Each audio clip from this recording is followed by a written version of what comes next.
So the topic is Nivolumab plus ipilimumab versus Subtinib in advanced renal cell carcinoma. Starting with the definition, renal cell carcinoma is a kidney cancer that originates in the lining of a proximal convoluted tubule, a part of the very small tubes in the kidney that transports primary urine. This is a phase 3 trial that compared Nivolumab plus ipilimumab with Subtinib for previously untreated clear cell advanced renal cell carcinoma. Nivolumab plus ipilimumab produced objective responses in patients with advanced renal cell carcinoma in a pilot study. So now we have a video.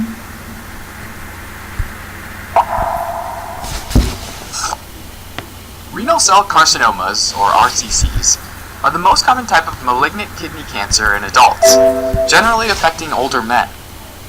Unfortunately, RCC is often considered a silent cancer because symptoms don't typically get noticed until the tumor has grown pretty large. Renal cell carcinomas form from epithelial cells in the proximal convoluted tubule of the kidney. And this is the section of the nephron that's usually located in the renal cortex, the outer rim of the kidney. The most common type of renal cell carcinoma is composed of polygonal epithelial cells, which have funny angular shapes with at least 4 sides, and are filled with clear cytoplasm full of carbohydrates and lipids.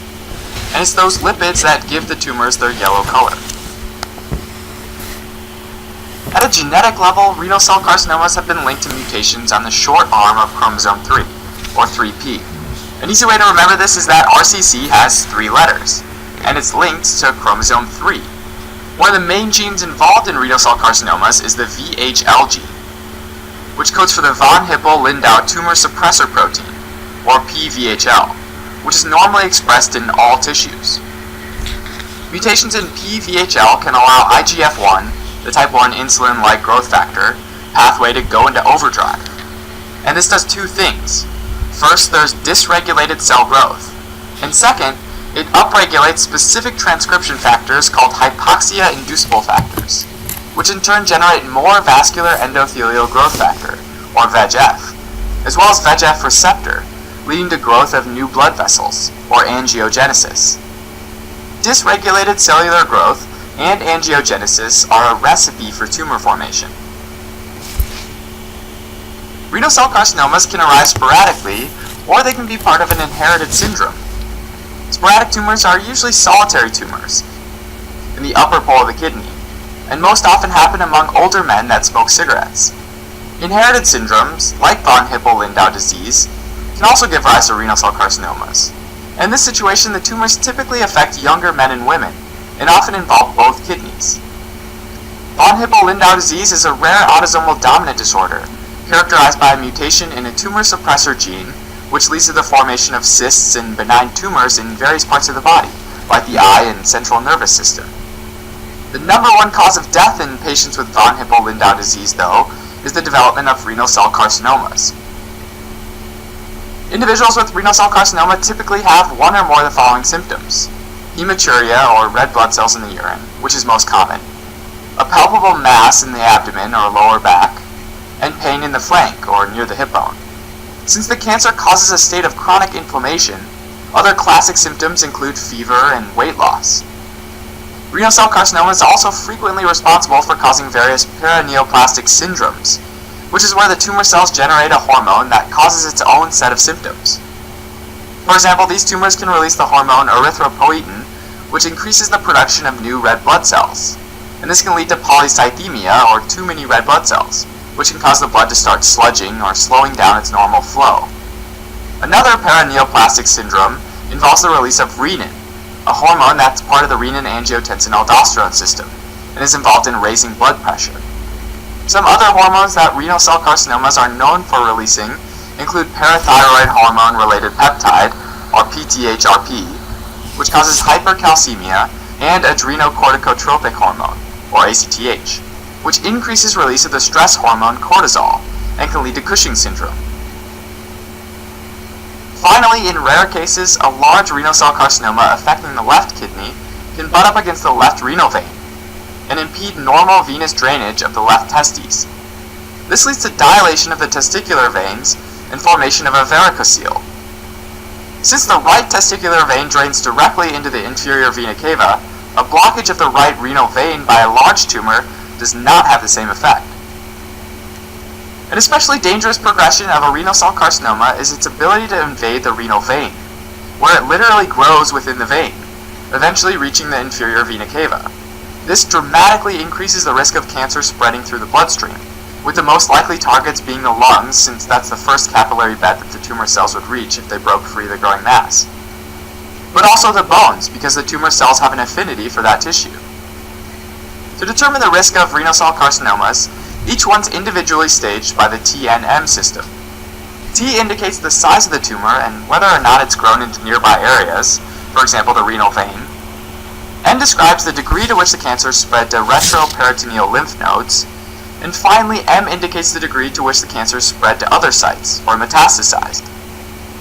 Each of these categories ranked from 0 to 4, with 4 being the most severe. Renal cell carcinomas are stubbornly resistant to both traditional chemotherapy and radiation therapy. So if the tumor is localized to the kidney, surgical resection might be appropriate.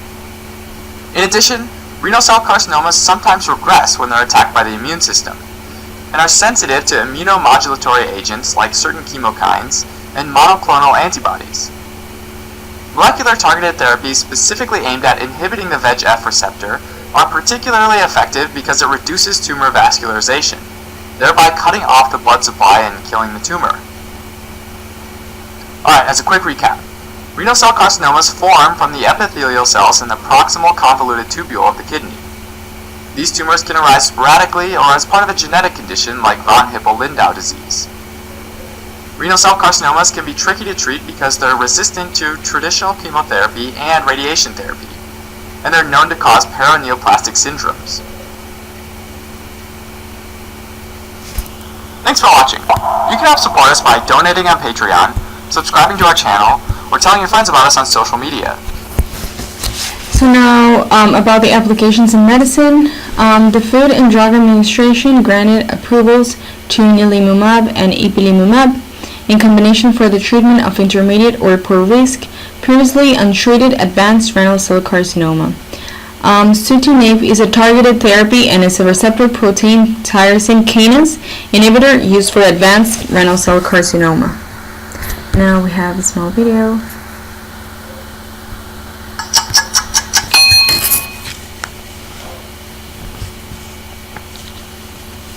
Subtinib is a tyrosine kinase inhibitor that targets a number of receptors, including the vascular endothelial growth factor receptors. Currently, anti-angiogenic therapy such as Subtinib is first-line treatment for most patients with advanced renal cell carcinoma.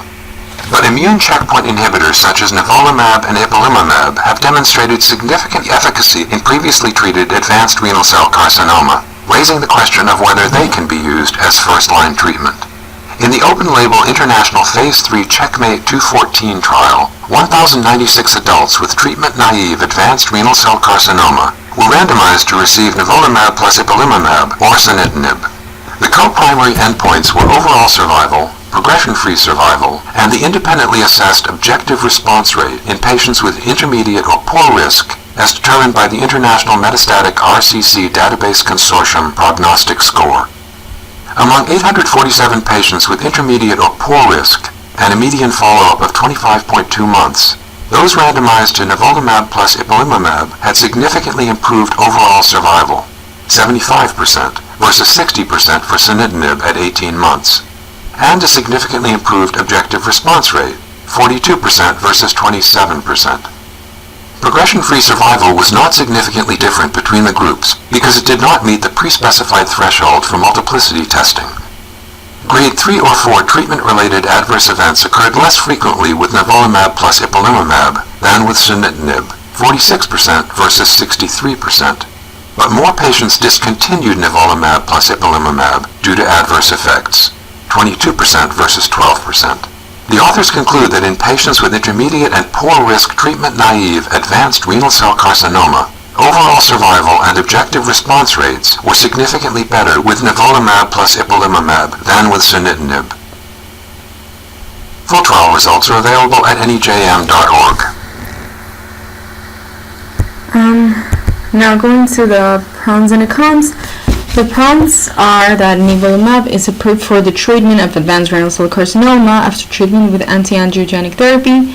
The other thing is that a combination of Nivolumab plus ipilimumab is approved for multiple tumors and melanoma.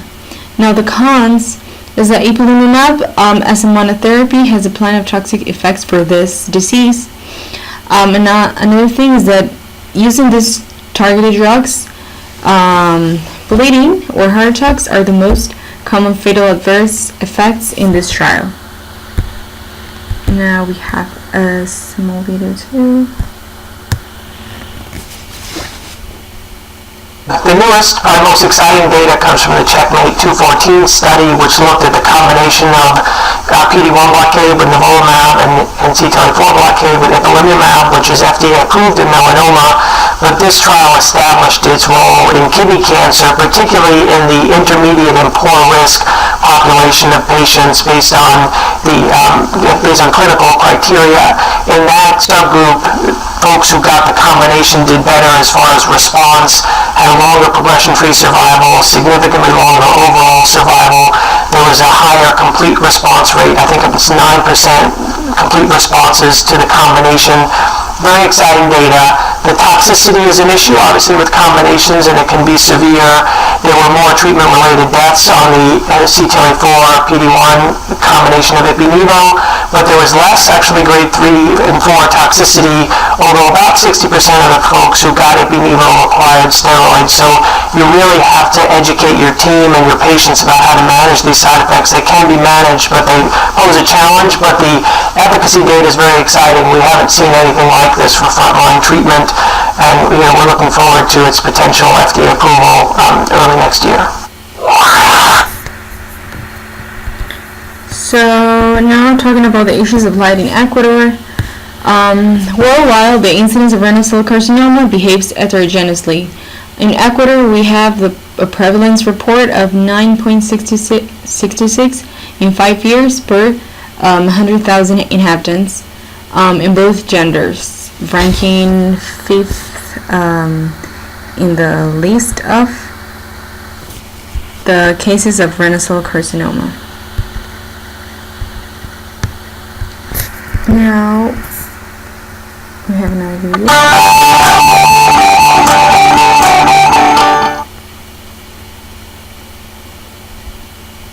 In the next couple of years, it'll be very interesting. I think, today we have presentations on nivolumab, pembro, and renal-cell in the small numbers, but 83% response rate in those patients who had not received prior therapy, 60%, 63 or so when you look at all the patients.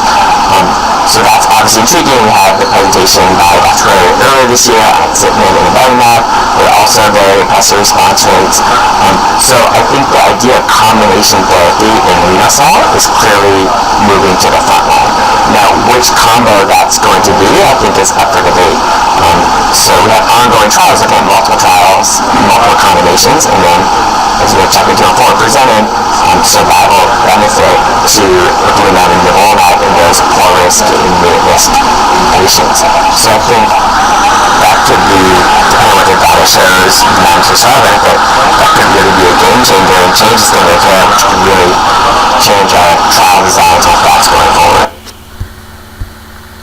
Now, as a conclusion, overall survival and objective responses rates were significantly higher with Nivolumab plus ipilimumab than with Subtinib among intermediate and poor risk patients with previously untreated advanced renal cell carcinoma.